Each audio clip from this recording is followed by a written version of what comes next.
Good morning class.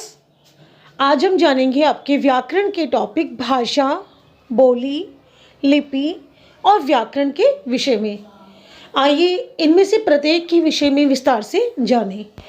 सर्वप्रथम हम जानेंगे भाषा के विषय में।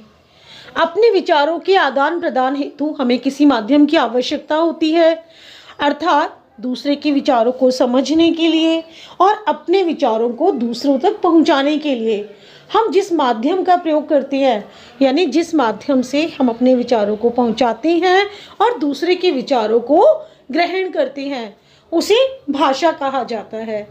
इस आधार पर भाषा की परिभाषा है, भाषा भावों और विचारों के आदान प्रदान का साधन है।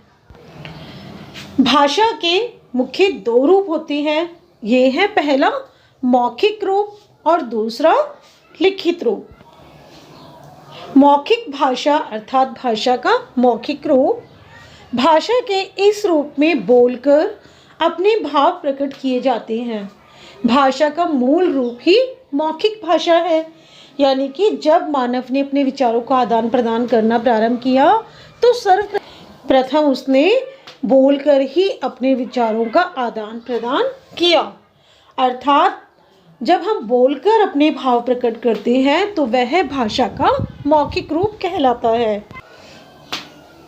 दूरभाष पर बातचीत करना, नाटक में अभिनय करना, ये सभी भाषा के मौखिक रूप के उदाहरण हैं।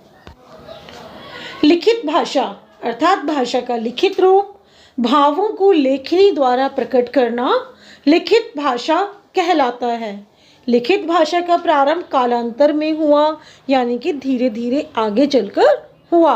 तो जब हम लिखकर अपने विचारों को दूसरों तक पहुंचाते हैं या पढ़कर दूसरे के विचारों को समझते हैं, उनके भावों को ग्रहण करते हैं, तो यह भाषा का लिखित रूप कहलाता है। पत्र में भाषा के लिखित रूप का प्रयोग किया जाता है, क्योंकि पत्र के माध्यम से हम लिखकर दूसरों तक अपने विचार पहुंचाते हैं और दूसरे भी उसे पढ़कर हमारे भावों को ग्रहण करते हैं। पुस्तक में भाषा का लिखित रूप होता है, क्योंकि पुस्तक भी तो लिखित रूप में होती है और हम पढ़कर ही पुस्तक में लिखी गई बातों को, पुस्तक में लिखे गए संदेशों को ग्रहण करते हैं, उन बातों को समझते हैं। आइए अब जाने लिपि के विषय में। अभी तक हमने जाना भाषा किसे कहते हैं, भाषा के कौन कौन से रूप हैं, भाषा के उन दोनों रूपों के बारे में विस्तार से समझा। और अब हम जानेंगे लिपि के विषय में कि लिपि किसे कहते हैं। मौखिक ध्वनियों को लिखित रूप में प्रकट करने के लिए निश्चित किए गए लेखन चिन्हों को लिपि कहते हैं। यानी कि जब हम बोलकर अपने भावों को प्रकट करते हैं तो हमारे मुख से ध्वनियाँ निकलती हैं, किंतु इन्हीं ध्वनियों को लिखित रूप प्रदान करने के लिए कुछ चिन्ह निश्चित किए गए हैं।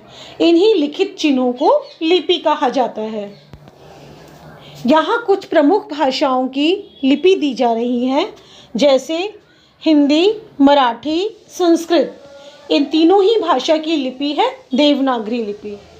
नेपाली भाषा की लिपि भी देवनागरी लिपि है। गुजराती भाषा, इसकी लिपि मूल ब्राह्मी का परिवर्तित रूप है, यानी कि ब्राह्मी लिपि जो मूल रूप से थी, पहले जो वास्तविक रूप जो था, उसी का जो अब वर्तमान में परिवर्तित रूप चल रहा है, वही गुजराती भाषा की लिपि है। पंजाबी भाषा की लिपि है गुरुमुखी लिपि। अरबी और उर्दू भाषा की लिपि है फारसी। अंग्रेजी भाषा की लिपि है रोमन। जर्मन भाषा की लिपि है रोमन। जापानी भाषा की लिपि भी रोमन। तो ओडिया भाषा की लिपि है उड़िया और बंगला भाषा की लिपि है बंगाली।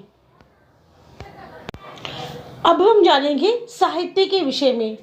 किस भाषा में संचित अर्थात एकत्रित उपयोगी ज्ञान को साहित्य कहते हैं।